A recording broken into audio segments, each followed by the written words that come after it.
Hello everybody, I'm MrRedClaw. Welcome back to some more Formula 1 24 My Team career, this time for the Belgian Grand Prix. So let's go right into qualifying. High-speed straights, heady elevation changes and dramatic corners. What is there not to love about today? It's qualifying day here at Spa-Francorchamps.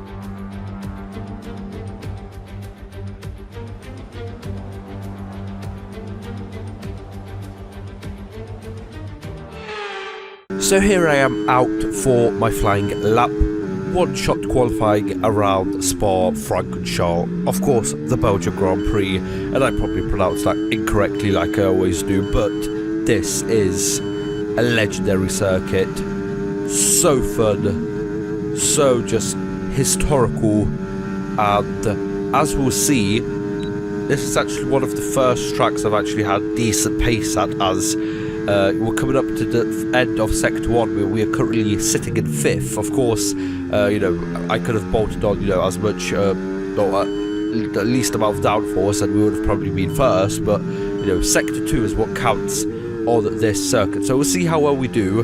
We've fallen down to P11 currently, going through these couple of corners. Now, Sector 2 is what I really sometimes struggle with, especially this corner. It has a name, but I can't remember what it's called. But I always just somehow do so badly compared to AI and even other players just in multiplayer. I always just do so bad through that sequence of corners. I'm not really sure why this I like over here. The car's still kind of not stable enough to kind of take that out, what I would normally be able to do with a kind of multiplayer car, like a fully upgraded car, but still getting through there. P21, it could have been better going through that. Are we going to make up any corners, any places going through the final sector and into the bus stop chicane? I guess we're going to see as we go down, decelerate as quickly as possible, get out of the final corner and get across the line. It is P21, but this has probably been the best qualifying so far this season, even though we are still right at the back. We showed pace with the Red Bull of Max Verstappen on pole, Lando Norris in second and Sainz in third. Welcome to this visit to the Ardennes countryside. Spa-Francorchamps hosted its first Grand Prix back in 1925, and this historic track is loved by drivers and fans alike, and us here in the commentary box too. So it's a warm welcome from the Belgian Grand Prix. Spa-Francorchamps today, a circuit that spans 4.35 miles. There are tons of elevation changes along the way too. 19 corners making up this circuit, with 9 of those to the right and the remaining 10 to the left.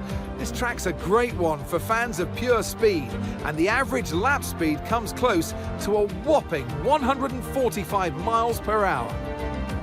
It's time to see how our drivers are stacking up after yesterday's exciting qualifying session. Max Verstappen put in a fantastic lap yesterday, and he'll start from pole position. Edging out Lando Norris, who'll start from P2. Looking at the rest of today's grid, we have Sainz, Leclerc, Perez, Oscar Piastri, Fernando Alonso, Russell, Hamilton, Albon, Stroll, Gasly, Ocon, Ricciardo, Hulkenberg, Magnussen, Joe, Sargent, Bottas, Red, Vesti, and Yuki Tsunoda. It's almost time for those 5 red lights to go out then. Let's see who can prevail today. And alongside me in the commentary box, my old friend, Anthony Davidson. Now, I'll be generous here. It's not that long ago that you were racing and entertaining us on a Sunday. But in the years since, the sport has changed quite a bit, hasn't it? Yeah, it really has, Crofty. The cars have got bigger, they're heavier. But critically, there's more downforce to play with as well now. There was about 4 tons of downforce on the car at 300 kilometers an hour when I drove. You're now looking more towards 5 tons of downforce. So there's a big difference in performance. But because of that, the car being heavier and bigger, you've got to drive in a smoother way. You've got to look after it a bit more. You've got to nurse it through the slow speed corners more. They were much more nimble, agile machines when I drove in Formula 1 compared to now. So here we are lined up in P20 as Tsunoda has a penalty for some reason, as it is lights out and away we go for the Belgian Grand Prix, and we get a pretty decent start. We are right neck and neck with our teammate, but we send it down the inside. Have to be really careful with the AI because they really don't like giving you space, and sometimes you just basically get glued to them and you basically just don't move anywhere. You lose time, you get damaged and all of that bad stuff. As we actually move from P20 to P13 in those sequence of corners, getting really loosey-goosey right at the top of Eau Rouge Radion, as of course, you know, full fuel load, tyres aren't really heated, and you know, just brakes and everything, all of that not at the right operating window, as we, you know, just started the Grand Prix. As we get past Gasly over there, which is really good. This has been, you know, the best qualifying into the best race we've had so far. But, you know, it's only lap 1. A lot can happen as we nearly lose it over there, pushing out Gasly over there. I think I just pushed a little bit too far over there. If it was a real player, they probably would have thanked me into this upcoming corner by absolutely smashing me off the road.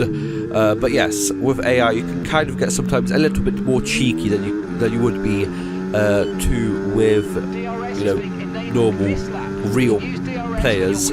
But going down a little bit too late on the brakes over there, nearly going into the back of the Alpine of Ocon over there, but luckily just about managing to brake in time, literally within like 20 centimetres maybe, as we have now perfected going up Eau Rouge Radion, as we open up DRS, enable ERS, and we are going to just absolutely shoot past, well, maybe not shoot past, as we kind of run out of ERS right towards the end, but we do manage to get past the other Alpine, so up to P11, one more position, and it's going to be the first time we are in a points running position this season, as we skip from lap 2 to lap 3 in the same place. Basically, we got a little bit wide, kind of beached for a little while, but luckily no damage in that situation over there. But I guess we're going to see if we can keep up time with the cars ahead. Wasn't that bad this time around, but yeah, still more to improve as we go a little bit too late on the brakes once again over there. Really have to watch out, because when you're fighting with cars around, and there's just loads of cars in kind of like a stack, the Constantina effect of one car slowing, then the other car slowing even later and even more heavily, and that so on and so forth, can really catch you up sometimes. You think, oh, you would be able to be able to brake over there where you'd normally be, but then you go into the back of the car. Talking about going to the back of cars, Ocon went into the side of me. Now, I did kind of cut in a little bit too sharply over there, so we do have some floor damage, I'm pretty sure that is indicated over there, so that's not good. Won't really affect us in Sector 1 and Sector 3, but in Sector 2, as we send it down the inside of Albon over there, that wasn't really an overtake over there. I really wasn't looking to overtake Albon, but the door just opened up and we just went for it, so that is good. So yes, the floor isn't really going to affect us in Sector 1 and Sector 3, but it is going to affect us in kind of like downforce heavy Sector 2, so we really have to watch out not to go too hard on the throttle, as we are just going to lose downforce kind of mid-corner. That's really like important, what you really have to watch out for, and stuff like that. You can really lose the car quite quickly, as first we kind of get out of shape, nearly going to the back of the Mercedes, and then we lose position to Albon, but we are right on the back of him. But it must what must have happened is that we went through the DRS detection zone pretty much at the same time, as neither of us have DRS going down the Kemmel Straight, and as we you know, we're looking good in P10, catching up to P9. Now we have dropped them back to P12 within the space of about a sector of a lap, which isn't really ideal, but still, you know, we have pace currently, so let's hopefully we can keep that up. And on lap 7, towards the end of towards the start of lap 7, we have managed to catch up with the group ahead, and what was happening in front of us, keeping the Mercedes all within basically grasping range, was that the Red Bull of Perez is damaged. I'm not really sure if it's just a front wing, floor, or, you know, engine problems, but that Red Bull is very slow, as we can see over here, as we try and go past Gasly about 10 different ways, but we do manage to make it past eventually, just about pulling it out ahead of the Alpine once again. And on lap 8, as we can see, Albon actually got past Perez, so we are seeing that Perez is just a sitting target over here, or a moving target, I guess, but we should be able to get past him under braking, as, yep, there we go, he just doesn't have confidence in that car at all. Not really sure what happened. I'm not really sure if there was like a patched like update, like driver kind of updates, but I mean, it really shouldn't affect him that much, but not really sure. But all that means for us is that we are in P10, the first time this season that we are running in a points paying position. And let me just actually check now. This is what, episode 6, is it? I think so. So, you know, all of those other times we were just nowhere near, just running right at the back, not even having anyone to race with. But now, in P10, catching up to Albon, hopefully for P9. As we can see, the Mercedes have run away now that, you know, they got past Sergio Perez. As on lap 10, towards the end of lap 10, we're actually going to box for another set of tyres. What are we going to go in for? I guess we're going to see, because I did not see what it was. I think it is mediums, as the Mercedes of Lewis Hamilton goes on to mediums, so we are probably going on to the same tyre. Let's see a little bit of a quick change over there, and yep, it is the mediums, and we actually managed to just get out right behind Albon. I think if we were like a millisecond quicker, I think the game would have let us have it. So really close, but that still means that we are right behind him, just coming out of the pits. So you know, we are going to get DRS over here, and he really isn't going to have much to do with us over here, as we are just going to shoot past, or maybe not shoot past once again, as we are running low on DRS once again, but we do manage to get it past under braking and manage to go into P40, which I think is going to be P9 once everyone pits in. As we can see, our teammate Vesti, normally during the pit stops he would probably be ahead of us, but we have been doing so well that we've pitted. Vesti has still not pitted, and we are just about to overtake him on track, so that's another first of this season. Normally it would be Vesti pulling out, you know, 5 seconds ahead of me after the pits, but you know, we managed to get past him. Hopefully he holds up Albon just for, you know, that split second over there, so we managed to get out as far ahead of him as possible.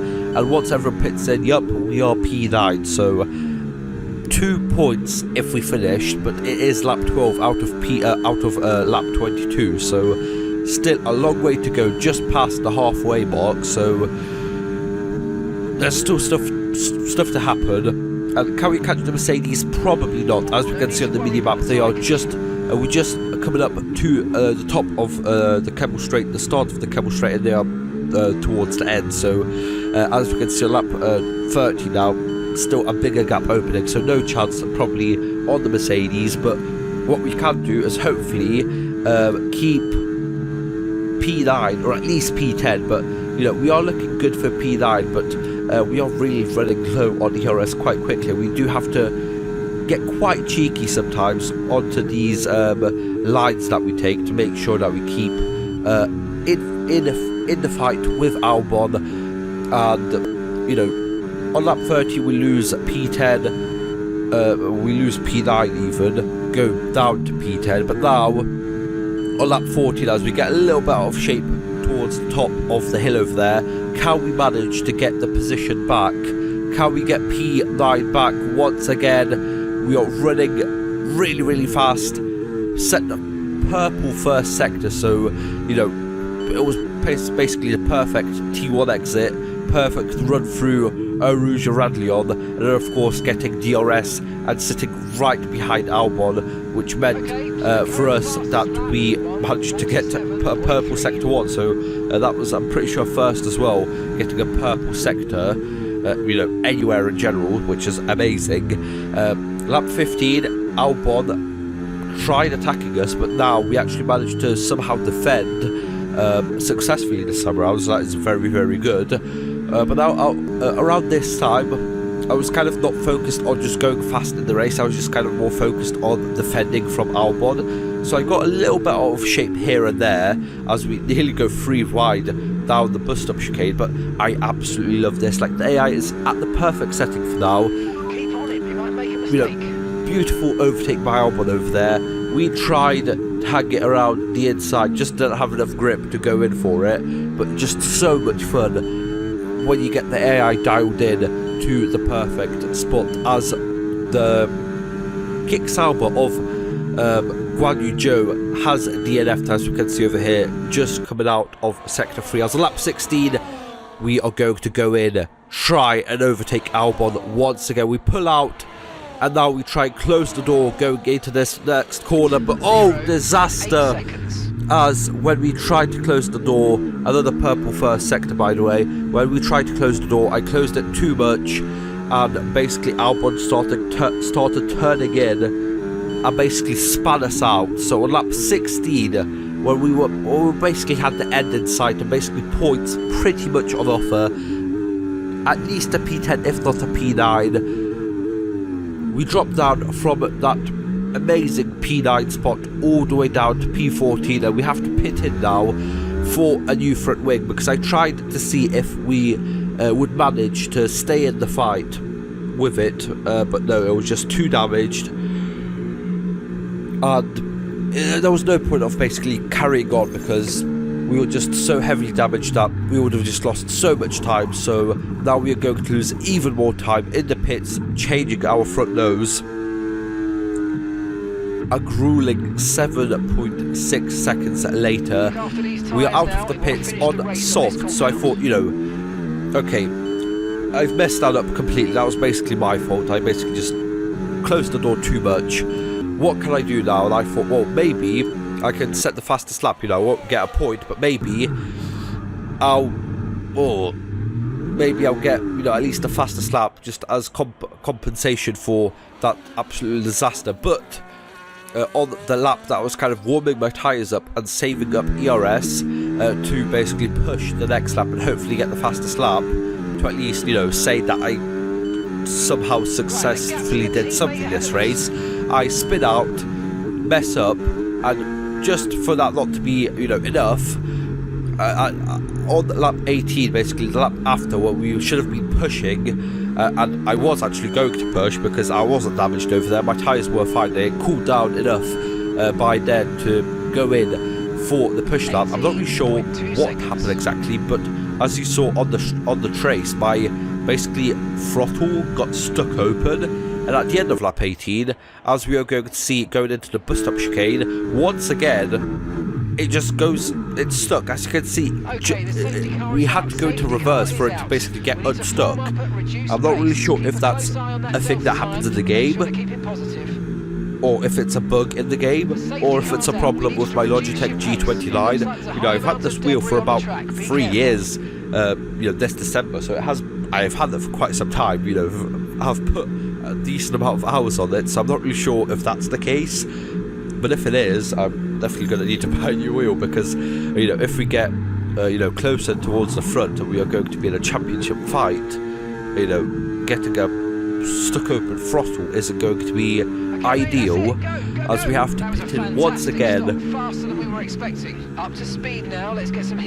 for a new front wing and head out being lapped by Lando Norris. Now for a second I thought that it said that he should overtake, but I didn't, so I'm basically going to get lapped and lose a lap to basically the whole grid, which is absolutely tragic. I'm not really sure why the game doesn't let you,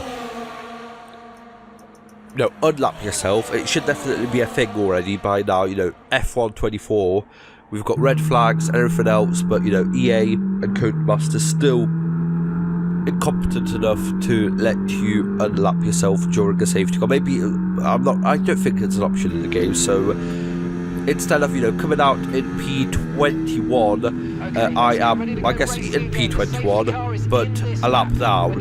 And once again, a stuck throttle, I'm pretty sure, because we just came out of the safety car.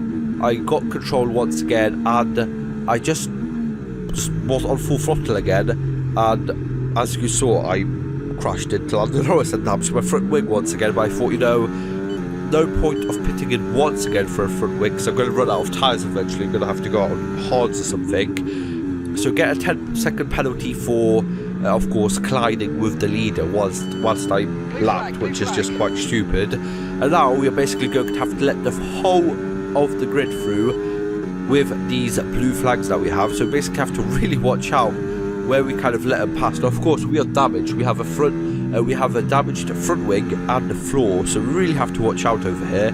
And on the Kemmel Straight, I kind of lift off, you know, to let everyone pass. I don't want to, you know, keep some people waiting and get another penalty, but, you know, we are doing fine. We're letting people pass as quickly as possible. You know, we aren't going to just stop everywhere, but we get a 10-second penalty for ignoring blue flags. I'm not really sure what else I could have done. I'm going slowly, letting everyone pass where possible, and I think that penalty was unjust, but I guess the game just kind of says, yeah, you have blue flag, 3 corners to let the car pass, but there was just so many cars to pass me that I couldn't manage it. So instead of, you know, celebrating a points finish and maybe P9, P10, we finished P21 once again, which is just tragic. Maybe next time, but I've been saying that for the start, since the start of the season. So Pierre Gasly, driver of the day, and we finish in P21. And here he comes. It's all go, go, go for Lando Norris as he takes the checkered flag and wins. Well, are we looking at a champion in waiting today, Crofty, with that kind of performance? They were driving with the kind of lack of pressure that you quite often see when a driver knows, they just know within themselves that that championship is within their reach. Our winning drivers are on their way to the podium right now. It's been a fantastic race for McLaren, that's for sure. And no doubt, they'll be celebrating tonight.